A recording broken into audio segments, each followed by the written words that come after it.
atau berapapun, secara pasti kalau penegakan hukumnya benar, tim seleksi ini akan masuk penjara karena menyalahi menggunakan itu tadi jaminan dari pemerintah yang dibilang tidak ada jaminan lalu menggunakan jaminan. Nah itu. Jadi bagaimana solusinya? Solusinya sebetulnya gampang. Ya, kita kasih masukan kepada pemerintahan Prabowo.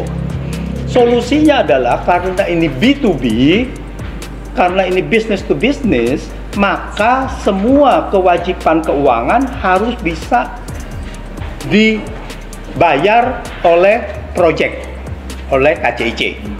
Tidak boleh ada keuangan negara. Dia harus dibayar itu. Bagaimana itu? Kalau dia tidak bisa membayar bunganya, tinggal tergantung bank apakah bisa menerima apa tidak. Saya belum bisa bayar bunga, saya tunda dulu sampai saya bisa bayar. Kalau Bank China Development Bank bilang, oh tidak bisa, Anda harus bayar. Oke, saya tidak bisa. Bagaimana? Ya ambil alih aja, itu WUS. Ya kan tinggal diambil alih. Tuh. Bagaimana kalau tidak diambil alih? Nah kita lihat klausulnya. Kalau dia tidak bisa bayar, bagaimana jaminan dari kereta api atau yang lain-lainnya, apakah ada tanah yang disita kecuali dari barang ini? Kalau itu ada, maka mereka melanggar bahwa kolateral hak negara itu dijaminkan, misalnya itu melanggar. Ya. Kalau misalkan dia bilang oke, kalau nggak begini, saya umpamakan aja.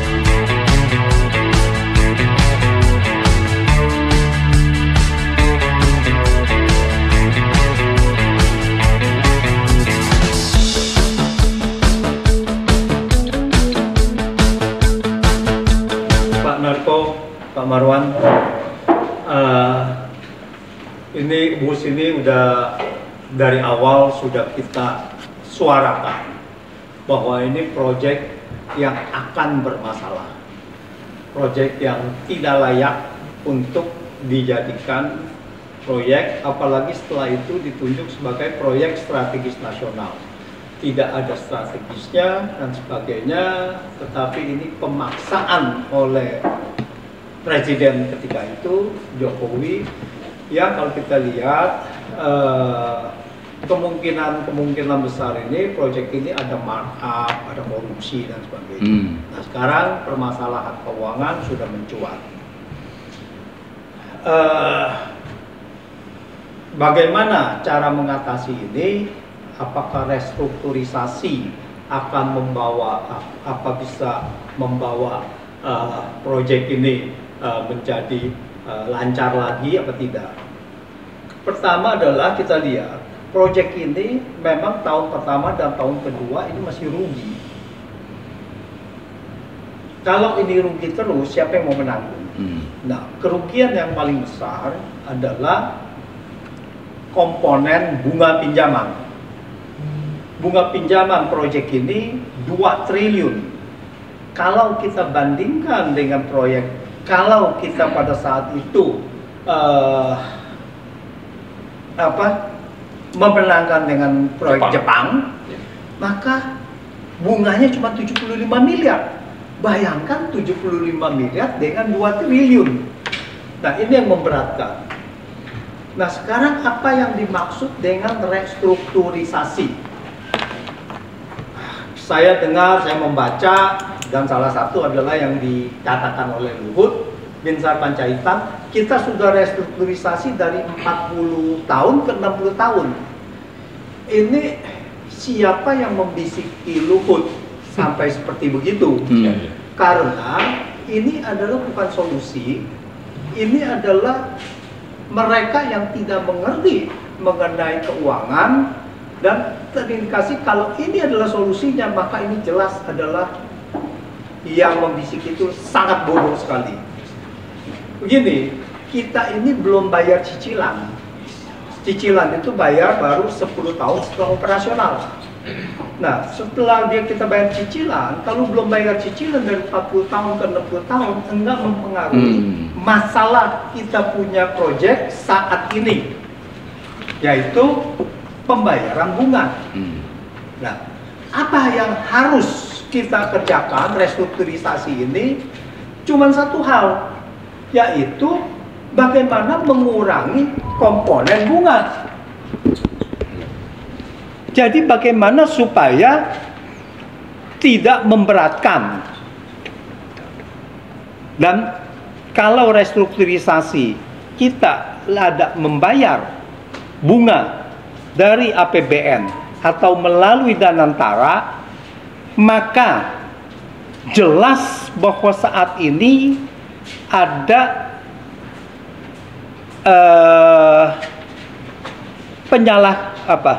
ada pelanggaran hukum terhadap evaluasi dari proyek kereta cepat ketika itu yang menjanjikan tidak ada dana jaminan dari pemerintah atau APBN.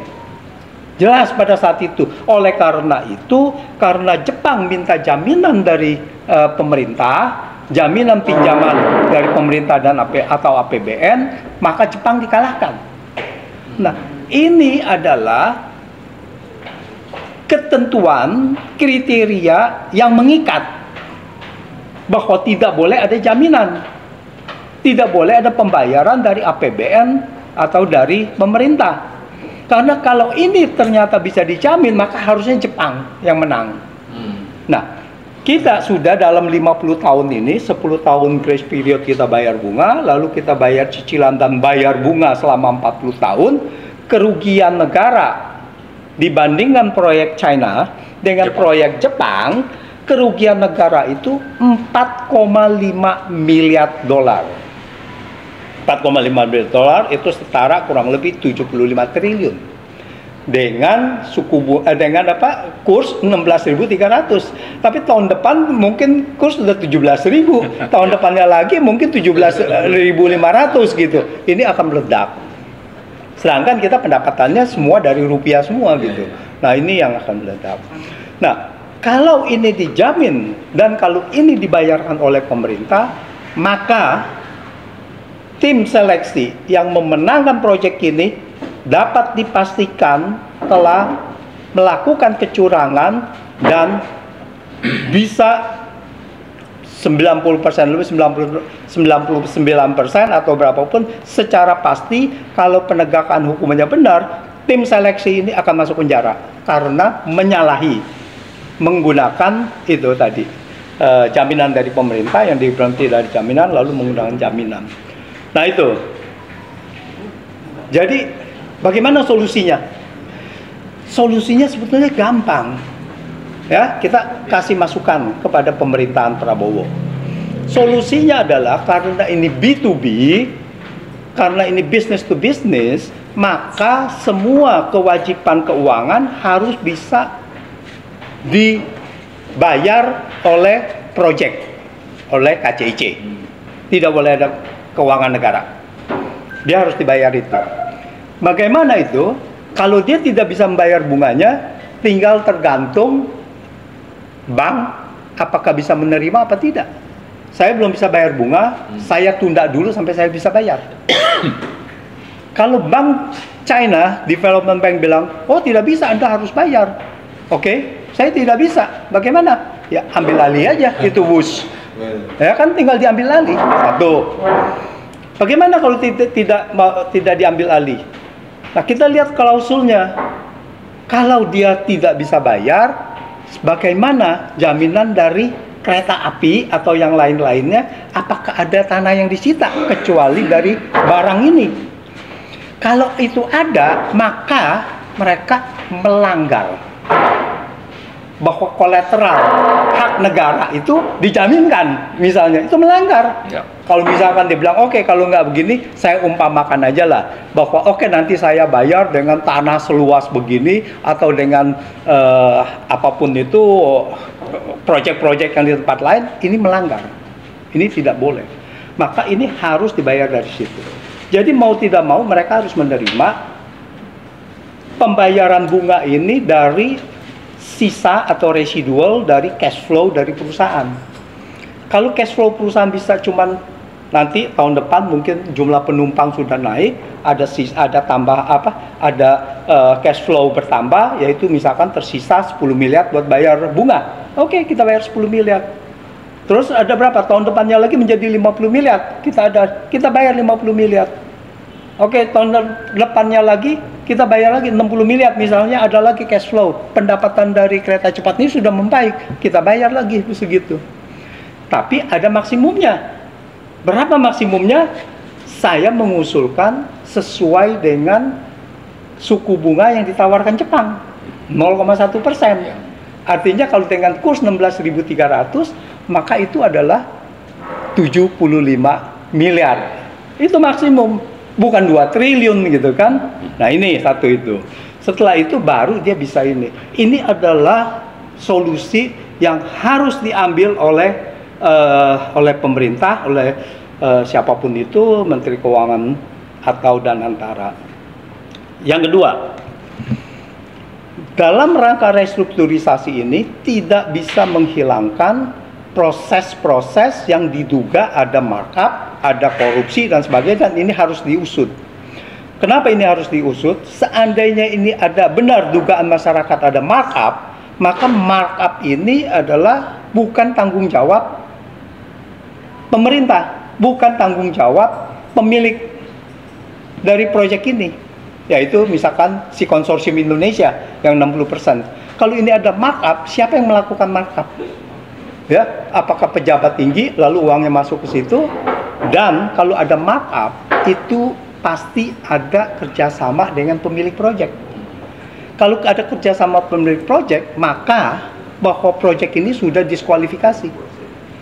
Jadi markup itu harus kita hapus dari utang. Itulah yang pentingnya, bahwa di sini harus ada penyelidikan ini, harus ada pengusutan ini. Jadi markup itu adalah untuk menentukan berapa proyek ini sebenarnya, berapa utang kita sebenarnya. Ini yang harus kita tuntut, masyarakat harus menuntut supaya terjadi transparan. Oleh karena itu, saya juga menuntut bahwa pemerintah harus bisa membuka kontrak dari KCIC ini terhadap negara ini apa. Nah, yang tadi itu jaminannya kalau gagal bayar, apa yang dijaminkan. Ini yang harus dibuka kepada masyarakat. Demikian, Om. Ya. Terima kasih. Baik.